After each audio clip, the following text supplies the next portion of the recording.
तो हम लोग इक्विलिब्रियम पढ़ रहे हैं, तो हम लोग जो है रिलेशन बिटवीन के पी एंड के सी तो पढ़ लिए, ठीक है। अब हम लोग रिलेशन बिटवीन के सी एंड के सी डैश है। के सी क्या है? Equilibrium constant for forward reaction. And के सी डैश क्या है?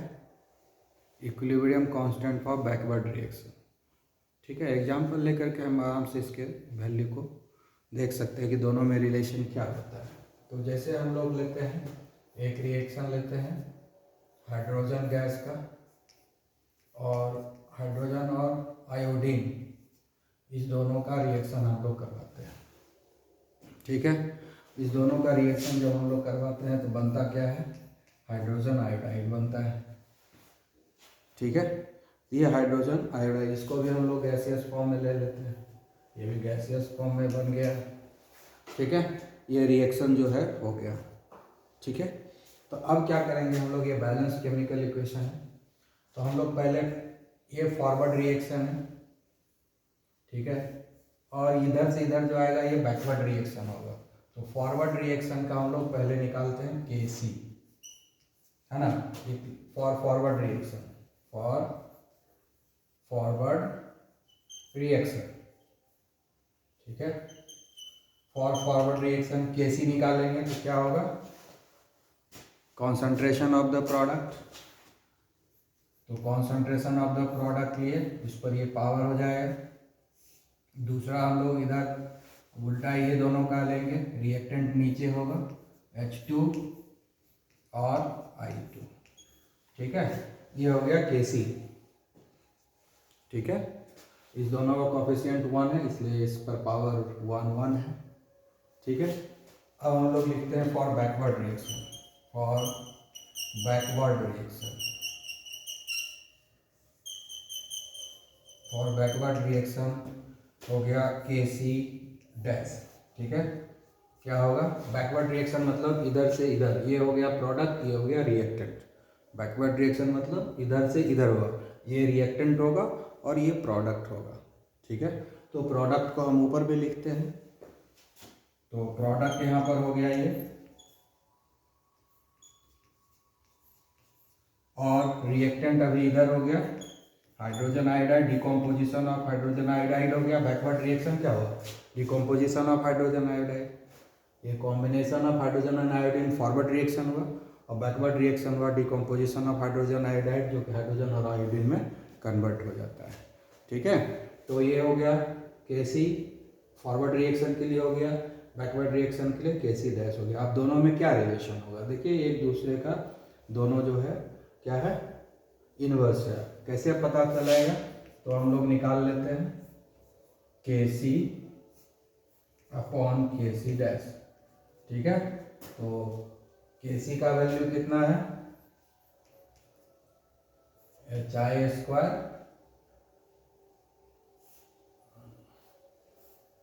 बाय H2 I2, ठीक है। और Kc डैश का क्या है? H2 I2 divided by HI,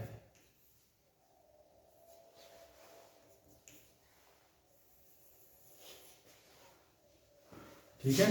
तो अब देखें कि क्या होता है। Kc अपॉन Kc डैश, अब क्या हो जाएगा? ये डिवीजन है तो ये उलट जाएगा, HI² upon H2 I2 into, अब ये ऊपर चला जाएगा, ये उल्टेगा कि नहीं? ठीक है, तो उल्टेगा तो क्या हो जाएगा? कैंसिल हो जाएगा, ठीक है। नहीं, इससे रेशियो निकालने से बेहतर है दोनों को हम मल्टीप्लाई कर देंगे तो ज़्यादा अच्छा रहेगा, उसमें आसानी से इस्टेब्लिश हो जाएगा रिलेशन। हम लोग ये बेहतर करते हैं, दोनों को मल्टीप्लाई कर देते हैं। Now Kc into Kc dash ये कर देते हैं, ये ज़्यादा अच्छा रहेगा।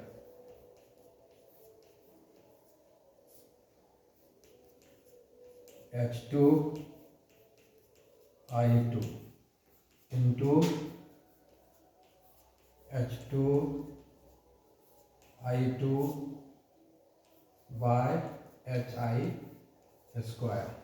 ठीक है,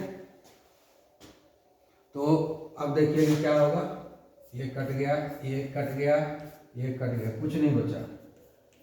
क्या बचा? KC into KC dash equal to 1। यह रिलेशन हो गया,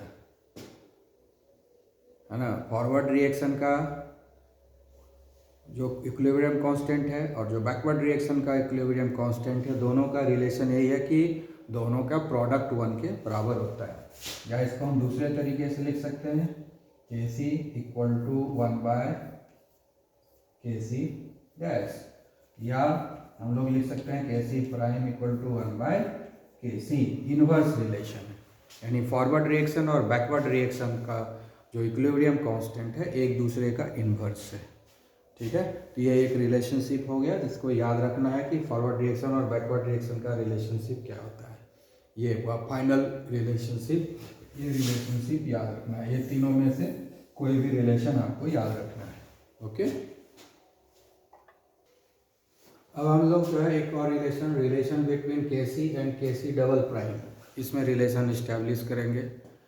KC इक्विलिब्रियम कांस्टेंट है जो नॉर्मल रिएक्शन है उसके लिए, और हम KC डबल प्राइम जो रिएक्ट दिए हैं वो उसके लिए हैं जब हम इक्वेशन को किसी पर्टिकुलर फैक्टर से मल्टीप्लाई कर देते हैं फिर इक्विलिब्रियम कांस्टेंट निकालते हैं, तो देखते हैं कि क्या होता है। ठीक है, दोनों सेम रहता है या डिफरेंट हो जाता है। ठीक है, तो हम लोग जो है सिंपल अभी तुरंत एग्जाम्पल लिए थे, reaction between hydrogen and iodine. ठीक है, reaction between hydrogen and iodine, ये रिवर्सिबल रिएक्शन है, ये हाइड्रोजन आयोडाइड बना। तो इस केस में हम लोग KC निकालते हैं। तो KC अगर हम निकालेंगे तो क्या निकलेगा? HI प्रोडक्ट का कॉन्सेंट्रेशन ऊपर रखेंगे, फिर डिवीजन में दे देंगे रिएक्टेंट का कॉन्सेंट्रेशन। तो ये हो गया ratio of the concentration of product to reactant, यही KC निकला। अब हम इसी को हम मल्टीप्लाई कर देते हैं, इस इक्वेशन को हम मल्टीप्लाई कर देते हैं, इस इक्वेशन को 2 से मल्टीप्लाई कर देते हैं। तो 2 से अगर मल्टीप्लाई करेंगे तो हो जाएगा ये 2H2, फिर ये हो जाएगा 2I2, तो ये क्या हो जाएगा 4HI। पूरे इक्वेशन को हमने 2 से मल्टीप्लाई कर दिया। अब जो है KC निकालेंगे, इसी को हम लोग बोलेंगे डबल प्राइम। ठीक है, क्योंकि हमने केमिकल इक्वेशन को एक फैक्टर से मल्टीप्लाई कर दिया। कितने फैक्टर से मल्टीप्लाई किया? हमने 2 से मल्टीप्लाई किया है। कितना से मल्टीप्लाई किया है? 2 से। ठीक है, तो अब इसका क्या हो जाएगा? HI के ऊपर 4 हो जाएगा, फिर यहाँ पर H2, फिर I2 इसके ऊपर हो जाएगा। ये हमारा हो गया KC डबल प्राइम हो गया अकॉर्डिंग टू केमिकल इक्वेशन। ठीक है, अब देखिए यहाँ पर क्या होता है। अब HI² bye H2 plus I2, इसको हम ऐसे लिख सकते हैं कि नहीं? 2 के ऊपर 2 पावर हो गया, यहाँ 1 के ऊपर पावर 2 हो गया, 1 के ऊपर पावर 2 हो गया। इस तरह से हम लोग लिख सकते हैं। मैथमेटिक्स 2 निकाल दिए हम, इस तरह से लिख सकते हैं। अब ये किसका वैल्यू है? KC का वैल्यू है कि नहीं? तो क्या आ गया यहाँ पर? ये क्या हो गया? KC²। मतलब क्या हो गया कि जो अगर किसी भी केमिकल रिएक्शन में अगर इक्विलिब्रियम वाला रिएक्शन है, उसमें अगर किसी फैक्टर से मल्टीप्लाई करते हैं तो न्यू इक्विलिब्रियम कांस्टेंट जो होता है पुराने इक्विलिब्रियम कांस्टेंट के ऊपर पावर के रूप में आ जाता है। ठीक है, 2 से मल्टीप्लाई किया तो 2 आया पावर। ठीक है, आई बात समझ में? अभी देखिए और एक हम करते हैं एक्सपेरिमेंट, हाफ से मल्टीप्लाई कर देते हैं। ठीक है, हाफ से मल्टीप्लाई करते हैं। तो हाफ से मल्टीप्लाई करेंगे तो ये हो जाएगा हाफ H2, हाफ I2। ठीक है, हाफ H2 हाफ I2। अब हाफ से इसको मल्टीप्लाई करेंगे तो 2 कैंसिल हो जाएगा, तो ये हो जाएगा HI। हाफ से इसको मल्टीप्लाई करेंगे तो 2 कैंसिल हो जाएगा, तो HI बचेगा, सिर्फ 2 कैंसिल हो गया। तो अब हाफ से मल्टीप्लाई किए तो यही केमिकल इक्वेशन हुआ। तो अब यहाँ पर देखते हैं KC डबल प्राइम कितना आता है। Kc डबल प्राइम कितना आ रहा है, तो देखते हैं। अब HI इसके ऊपर कोई फैक्टर नहीं है तो कोई पावर नहीं होगा। अब इसके ऊपर पावर कितना हो जाएगा, हाफ हो जाएगा। और इधर I2 इसके ऊपर भी पावर हाफ हो जाएगा। अब इसको हम लोग इससे रिलेशन देने के लिए इस फैक्टर में लाना होगा। यहाँ पर स्क्वायर दे देते हैं, ठीक है। HI स्क्वायर दे दिए, रिफैक्टर को निकाल लेते हैं। H2 I2 और पूरे पर पावर हम हाफ दे देते हैं। जब पूरे पर पावर हाफ देंगे तो ये स्क्वायर और ये कट जाएगा तो HI आ जाएगा, और यहाँ से हाफ पावर निकल के यहाँ पावर आ चुका, तो हाफ पावर सब के ऊपर आ गया ना, टोटल के ऊपर। ये क्या वैल्यू निकल गया हमारा, Kc, है ना। जिसका मैथमेटिक्स ठीक है वो उनको ये समझ में आएगा। अगर मैथ नहीं गड़बड़ रहेगा तो ये समझ में आना मुश्किल है, क्योंकि यहाँ पर कोई केमिस्ट्री नहीं है। तो ये क्या हो गया, Kc to the power half, ये है Kc, ये पावर हाफ हो गया, यानी 2 से मल्टीप्लाई किए तो ये आया, मल्टीप्लाई विथ 2, ठीक है। मल्टीप्लाई विथ 2 से मल्टीप्लाई किए तो पावर Kc पर 2 आ गया। यहाँ मल्टीप्लाई हाफ से किए, multiply with half, multiply half से किए तो पावर क्या आया, हाफ। यानी जितना से मल्टीप्लाई करते हैं केमिकल इक्वेशन को उतना ही पावर आ जाता है Kc के ऊपर। यानी अगर हम n से मल्टीप्लाई करेंगे तो पावर आ जाएगा n, ठीक है ना। ठीक है, तो अब हम लोग लिखते हैं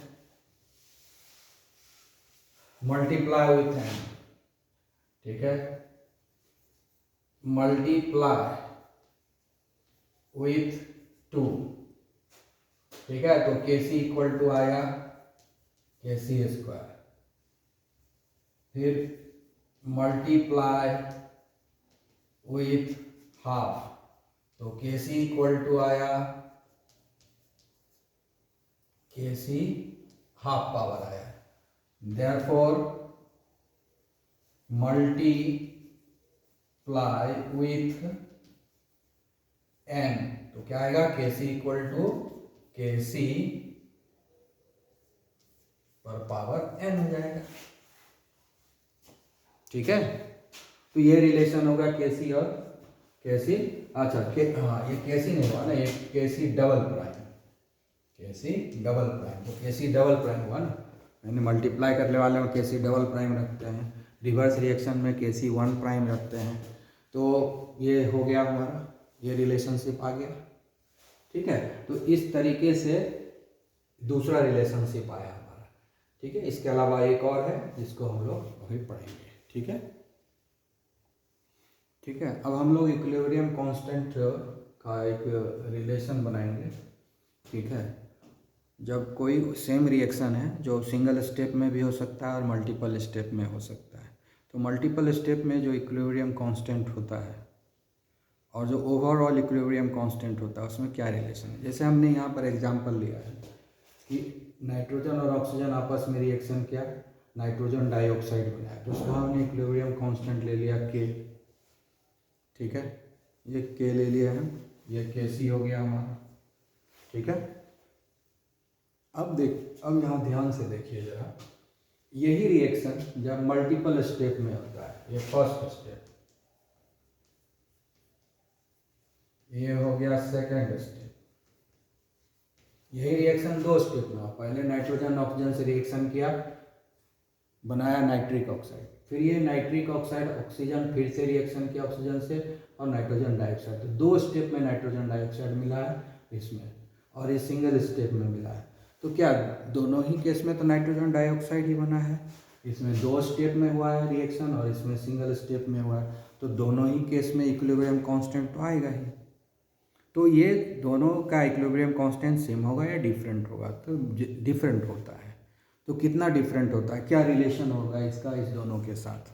यहाँ पर हमने 2 स्टेप में दिखाया है, बहुत सारा रिएक्शन 3 स्टेप में होगा, 4 स्टेप में होगा, 5 स्टेप में होगा, तो सारे स्टेप का इक्विलिब्रियम कांस्टेंट हम लोग निकालते हैं, ठीक है, ये हो गया equilibrium constant for first step, और K2 हो गया equilibrium constant for second step, और Kc हो गया ओवरऑल जो रिएक्शन होता है उसके इक्विलिब्रियम कांस्टेंट। तो इस Kc का रिलेशन K1 K2 से क्या है ये हम लोगों को देखना है। यहाँ 2 स्टेप में लिए हैं, 3 स्टेप में भी हो सकता है कोई रिएक्शन, 4 स्टेप में हो सकता है, तो सारे स्टेप का हम लोग अलग अलग इक्विलिब्रियम कांस्टेंट निकाल लेंगे और ओवरऑल स्टेप के लिए देखेंगे कि क्या होता है रिलेशन। ठीक है, इसको हम दूसरे तरीके भी से भी सोच सकते हैं कि जब बहुत सारा रिएक्शन होता है, बहुत सारा जो एलिमेंट्री रिएक्शन होता है, सारे एलिमेंट्री रिएक्शन को जब हम ऐड करते हैं तो एक ओवरऑल रिएक्शन आता है। तो ओवरऑल रिएक्शन का जो इक्विलिब्रियम कांस्टेंट है उन सारे एलिमेंट्री रिएक्शन के इक्विलिब्रियम कांस्टेंट के साथ क्या रिलेशन होगा, तो ये दूसरे तरीके से सोचने का तरीका हुआ। ठीक है, हम मान लें कि ये एलिमेंट्री रिएक्शन है, ये भी एलिमेंट्री रिएक्शन है, मतलब ये अलग से हो रहा है, ये भी अलग से कहीं दूसरे जगह हो रहा है। अब ये दोनों रिएक्शन को हम लोग ऐड कर देंगे तो ओवरऑल एक रिएक्शन आएगा। कोई भी 2, 4, 5, 6 एलिमेंट्री रिएक्शन को आपस में हम ऐड कर सकते हैं, तो सारे एलिमेंट्री रिएक्शन का एक एक इक्विलिब्रियम कांस्टेंट होगा। ठीक है, उन सारे एलिमेंट्री रिएक्शन, जैसे यहाँ 2 एलिमेंट्री रिएक्शन लिखे हैं, 1, 2, ये दोनों एलिमेंट्री रिएक्शन है, दोनों एलिमेंट्री रिएक्शन के इक्विलिब्रियम कांस्टेंट निकाल लेंगे और उसके बाद देखेंगे कि अब जब दोनों एलिमेंट्री रिएक्शन को जोड़ने के बाद एक ओवरऑल रिएक्शन आया तो क्या रिलेशन होगा। तो एक तरीका ये सोचने का हुआ। दूसरा तरीका ये हुआ कि भाई इस रिएक्शन को हम 2 तरीके से करा सकते हैं। एक तरीका है कि हम सिंगल स्टेप में करा दें, सफिशिएंट अमाउंट ऑफ ऑक्सीजन दे देंगे नाइट्रोजन को तो एक ही स्टेप में हो जाएगा, और जब यही रिएक्शन हम मल्टीपल स्टेप में होगा, जब हम इनसफिशिएंट अमाउंट ऑफ ऑक्सीजन देंगे तो 2 स्टेप में रिएक्शन होगा। तो दोनों ही केस में जो इक्विलिब्रियम कांस्टेंट है उसका क्या रिलेशन होगा। ठीक है, तो वो ही हम लोग निकालने जा रहे हैं। ठीक है, तो हम लोग सबसे पहले K1 निकालते हैं। ठीक है, सबसे पहले हम लोग K1 निकालते हैं। K1 कितना होगा, NO, ये प्रोडक्ट हुआ, ये रिएक्टेंट हुआ, N2O2। ठीक है, ये हुआ K1, और फिर निकाल लेते हैं हम लोग K2 ये सेकंड स्टेप में हो गया, NO2। ठीक है, और उसके बाद हम लोग प्रोडक्ट्स का है तो ये रिएक्टेंट को डिवाइड कर देंगे, NO2O2। ठीक है, K1 K2। अब जो है हम लोग क्या करते हैं, Kc निकालते हैं। ये ओवरऑल है, ये फर्स्ट स्टेप का इक्विलिब्रियम कांस्टेंट, ये सेकंड स्टेप का इक्विलिब्रियम कांस्टेंट, और ये हो गया ओवरऑल रिएक्शन का इक्विलिब्रियम कांस्टेंट, Kc निकालते हैं। ठीक है, तो इसमें क्या होगा, NO2 divided by N2 plus O2, ये हो गया Kc, ये हो गया K1 Kc। अब ध्यान से देखेंगे कि अगर हम K1 और K2 को मल्टीप्लाई कर देते हैं तो इसके बराबर आ जाता है। K1 और K2 को मल्टीप्लाई करते हैं तो Kc के बराबर आ जाता है। देख लेते हैं करके, K1 इंटू K2, इस दोनों को निकालते हैं।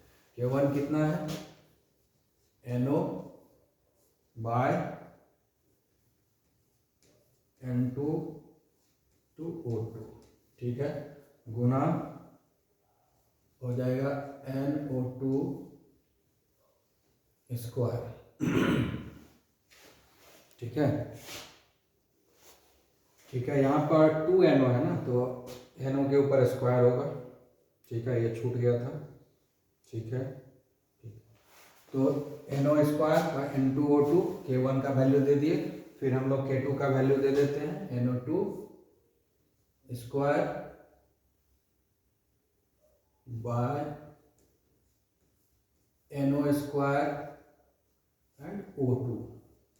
ये हो गया हमारा सेकंड का, इसके ऊपर 2 पावर आ गया, इसके ऊपर पावर 1 रहा, इसके ऊपर पावर 2 आया। ठीक है, दोनों को गुना कर दिया।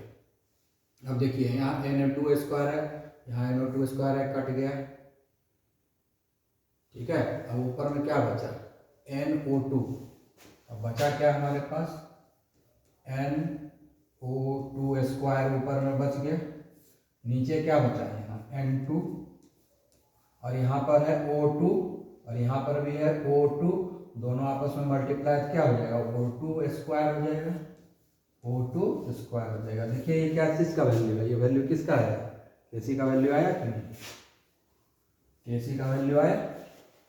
यानी अगर रिएक्शन मल्टीपल स्टेप में होता है तो सारे इक्विलिब्रियम कांस्टेंट को जब हम आपस में मल्टीप्लाई करेंगे तो ओवरऑल इक्विलिब्रियम कांस्टेंट के बराबर होगा।